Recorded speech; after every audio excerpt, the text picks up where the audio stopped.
योगी जीवन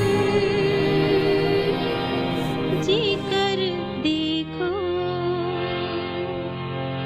योगी जीवन जी कर देखो। बाबा कहते मीठे बच्चे, ये दुनिया कब्रिस्तान होने वाली है, इसलिए इससे दिल नहीं लगाओ। परिस्तान को याद करो, दुख की दुनिया को याद नहीं करो, सुख की दुनिया को याद करो। प्रश्न तुम गरीब बच्चों जैसा खुश नसीब दुनिया में कोई भी नहीं है। क्यों?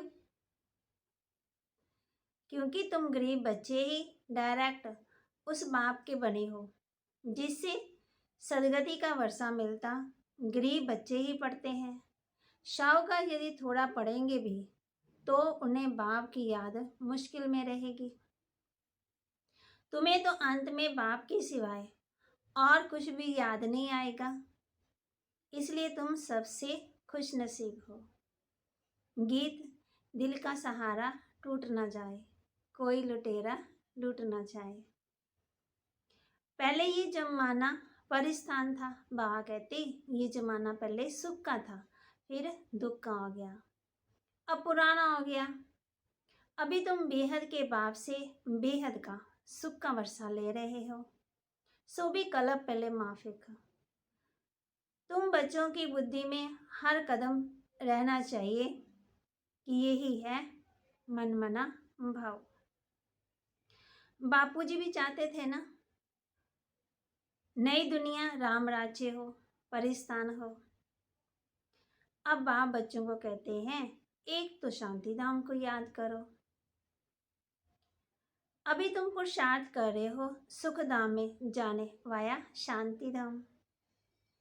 तो बाबा हम बच्चों को समझाते, बच्चे बाप और वर्षे को याद करो। तुम बच्चों को रोज रिफ्रेश किया जाता है। परमात्मा अथवा अल्लाह वहाँ है ना, याद उसको करो। दुख के समय सब पुकारते हैं ना, जब सुख होता है तो नहीं याद करते। हे राम, आत्मा याद करती है ना, जब दुखी है तो याद कर रही है। अब तुम्हारा सेंटर बड़े से बड़ा तीर्थ है। तुम्हारे सेंटर जहाँ जहाँ है वह बड़े से बड़े तीर्थ हैं। यहाँ से मनुष्य को सुख और शांति मिलती है। बाप कहते मुझे याद करो तो वर्षा मिलेगा। अभी बेहद के बाप से तुमको अविनाशी ज्ञान रत्नों का खजाना मिलता है। कुंभ के मेले में स्नान करने के लिए जाते हैं, लेकिन बाबा कहते वहां तो आत्मा पावन नहीं बनी ना। परंतु बाप कहते इससे वापस कोई भी घर जा ही नहीं सकता कि मैंने कुंभ का स्नान कर लिया तो मैं वापस चले जाऊं। नहीं, ऐसे नहीं हो सकता है, क्योंकि आत्मा पवित्र नहीं है ना। जब तक पवित्र नहीं बनी तब तक वापस जा ही नहीं सकती। आत्मा भी ऐसे है, टिक हुई तो ये गई। इन जैसी आत्मा बाबा कहते तीखी कोई चीज होती नहीं। आत्मा के बारे में बाबा बता रहे हैं। कहा भी जाता ब्रह्मा द्वारा स्थापना कौन कराते? शिव बाबा। जितने भी एक्ट्रेस हैं सबका पाठ अविनाशी है, मोक्ष कोई को नहीं मिल सकता है। सन्यासी लोग भी कहते हैं ना कि हम लीन हो जाएं, लेकिन लीन नहीं हो सकते। बात समझाते तुम आत्मा अविनाशी हो। आत्मा बिंदी इतनी छोटी सी बिंदी में 84 जन्मों का पाठ नोंदा हुआ है। ये चक्कर चलता ही रहता है ना, किसका? आत्मा का। अभी तुम जानते हो भारत कितना सुंदर था, फिर तमो प्रधान बना। अभी संगम पर तुमको ये नॉलेज है, बाप है नॉलेजफुल। तुम्हारा एक ही बाप है, टीचर गुरु तीनों ही है ना। ये सदा बुद्धि में रहे कि शिव बाबा हमको पढ़ाते हैं। आज हम धारणा करेंगे सारा दिन स्वयं रिफ्रेश रहकर औरों को रिफ्रेश करने के लिए बाप और वर्षे की याद में रहना है और सबको याद दिलाना है। इस पुरानी दुनिया से, इस कब्रिस्तान से दिल नहीं लगानी है, मतलब दुख की दुनिया से भागत कब्र दाखिल, कब्र में पड़े हुए हैं ना, उनसे दिल नहीं लगानी है। शांति धाम सुख धाम को याद करना है। स्वयं को देवता बनने के लिए लायक भी बनाना है। वरदान दे रहे बाबा हम बच्चों को। नशे और निशाने की स्मृति से सर्व कर्म इंद्रियों को आदर प्रमाण चलाने वाले ताज व तख्त नशीन भाव।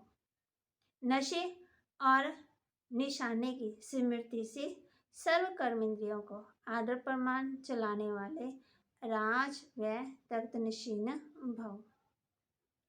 संगम युग पर बाप दादा द्वारा सभी बच्चों को ताज और तख्त प्राप्त होता है। प्योरिटी का भी ताज है तो जिम्मेवारी का भी ताज है। अकाल तख्त भी है तो दिल तख्त नशीन भी हो। जब ऐसी डबल ताज और तख्त नशीन बनते हो तो नशा और निशाना स्वतः ही याद रहता है। फिर ये कर्म इंद्रियां जी हजूर करती। जो ताज व तख्त छोड़ देते हैं उनका आर्डर कोई भी कारोबारी नहीं मानते हैं। तो बाबा कहते चेक करो, अपने आप को चेक करना है ना। स्लोगन, कमजोर संकल्प ही प्रसन्नचित के बजाय प्रसन्नचित बना देते हैं। कौन है? बाबा कहती जो कमजोर संकल्प ही है, कहाँ हमने खुश रहना और कहाँ हम मूड ऑफ करके बैठ गए, कहाँ हमने सीधी राह पर चलना, कहाँ हम टेढ़े हो गए। तो बाबा कहते ये कमजोर संकल्प, मैं नहीं कर सकता, वो करे, दूसरा करे, तीसरा करे, ऐसा भी नहीं करना है।